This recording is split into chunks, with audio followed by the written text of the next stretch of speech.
जय श्री राधे सभी को। राधे कृष्णा।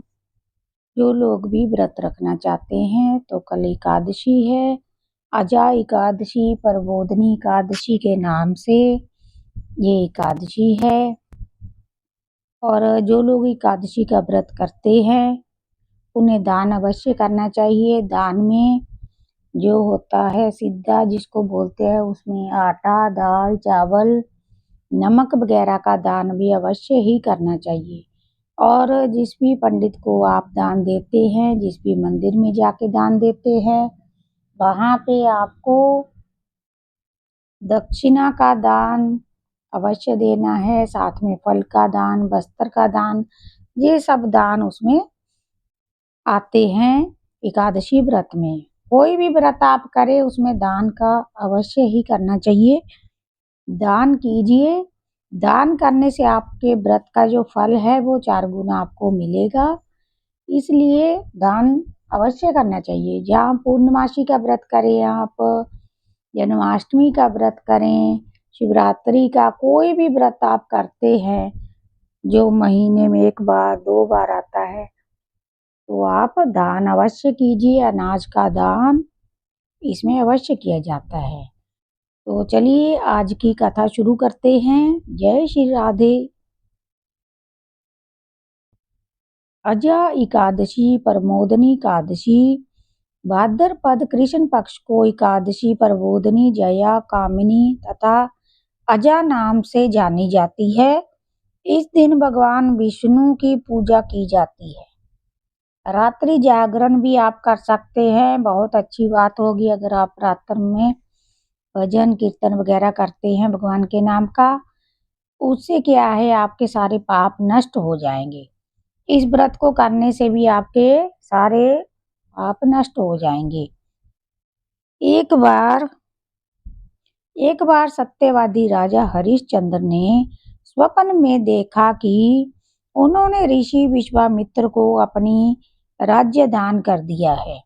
अगले दिन ऋषि विश्वामित्र दरबार में पहुंचे तो राजा ने उन्हें अपना सारा राज्य सौंप दिया। ऋषि ने उनसे दक्षिणा की 500 स्वर्ण मुद्राएं और मांगी। दक्षिणा चुकाने के लिए राजा को अपनी पत्नी एवं पुत्र तथा स्वयं को बेचना पड़ा। राजा हरिश्चंद्र को एक चांडाल ने खरीदा था।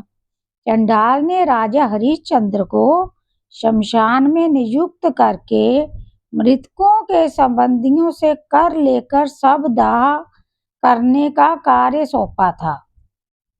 उनको जब ये कार्य करते हुए कई वर्ष बीत गए तो एक दिन अकस्मात उनकी गौतम ऋषि से भेंट हो गई। राजा ने उनसे अपने ऊपर बीती सब बातें बताई तो मुनि ने उन्हें उसी अजा एकादशी का व्रत करने की सलाह दी। राजा ने ये व्रत करना आरंभ कर दिया। इसी बीच उनके पुत्र रोहित का सर्प के डसने से स्वर्गवास हो गया। जब उसकी माता अपने पुत्र को अंतिम संस्कार हेतु शमशान पर लाई तो राजा हरिश्चंद्र ने उससे शमशान का कर मांगा, परंतु उसके पास शमशान का कर चुकाने के लिए कुछ भी नहीं था। उसने चुंदरी का आधा भाग देकर शमशान का कर चुकाया। तत्काल आकाश में बिजली चमकी और प्रभु प्रकट होकर बोले, महाराज, तुमने सत्य को जीवन में धारण करके उच्चतम आदर्श प्रस्तुत किया है। जय जय श्री राधे कृष्ण।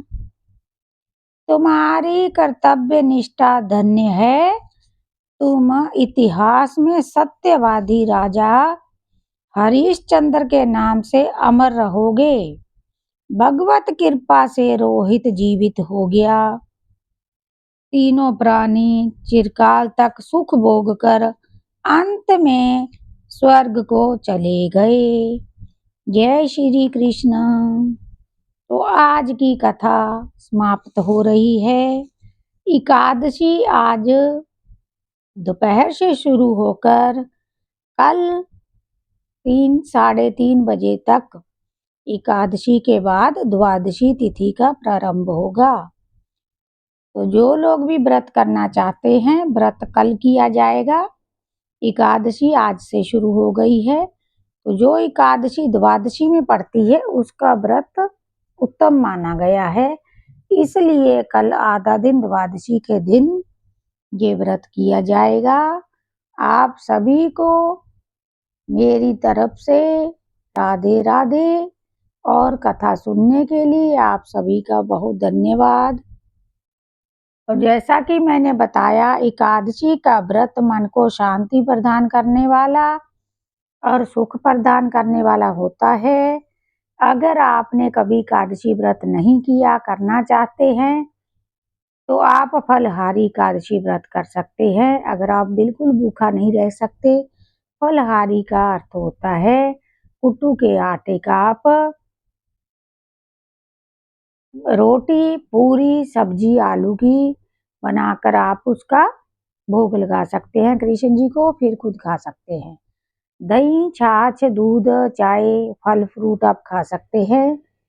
दूसरी बात, जो भी आप आलू की सब्जी बनाएं या फिर घिये की, 2 ही सब्जी आप इसमें खा सकते हैं। तो उसमें हल्दी डालना वर्जित है, हल्दी का उपयोग नहीं करते हैं। लाल मिर्च का भी उपयोग तभी करें अगर आपने घर में पीसी हुई है। अगर लाल मिर्च आप बाजार से पैकेट वाली भी लाए हैं तो भी आप उसका उपयोग मत कीजिए। आप हरी मिर्च का उपयोग कर लीजिए, कूट के उसका मसाला बना के आप सब्जी में डाल सकते हैं। हल्दी भी नहीं डालनी है। लाल मिर्च और नमक, सेंधा सेंधा नमक जो व्रत के लिए आता है उसका उपयोग आप कीजिए।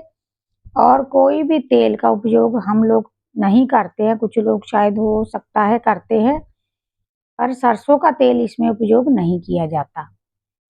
हम लोग देसी घी का उपयोग करते हैं। देसी घी का उपयोग इसमें कर सकते हैं, या फिर ऑलिव ऑयल का उपयोग भी मुझे लग रहा है इसमें शायद आप कर सकते हैं, बट मैंने कभी आज तक किया नहीं। हम लोग देसी घी में ही बनाते हैं सब्जी और पूरी।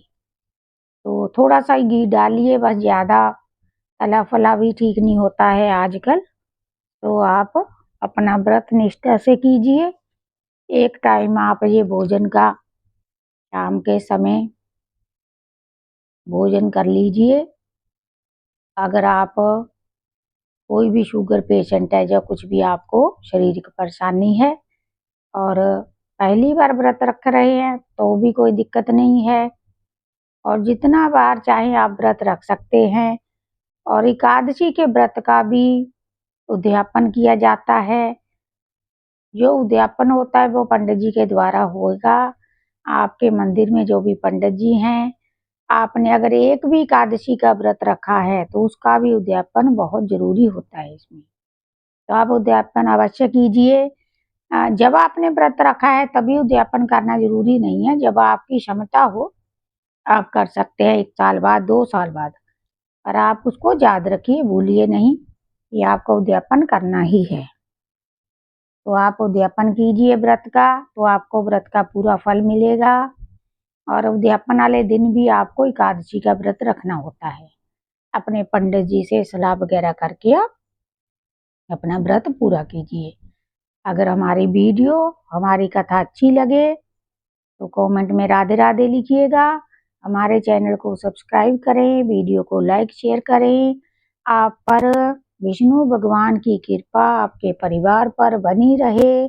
जय श्री राधे।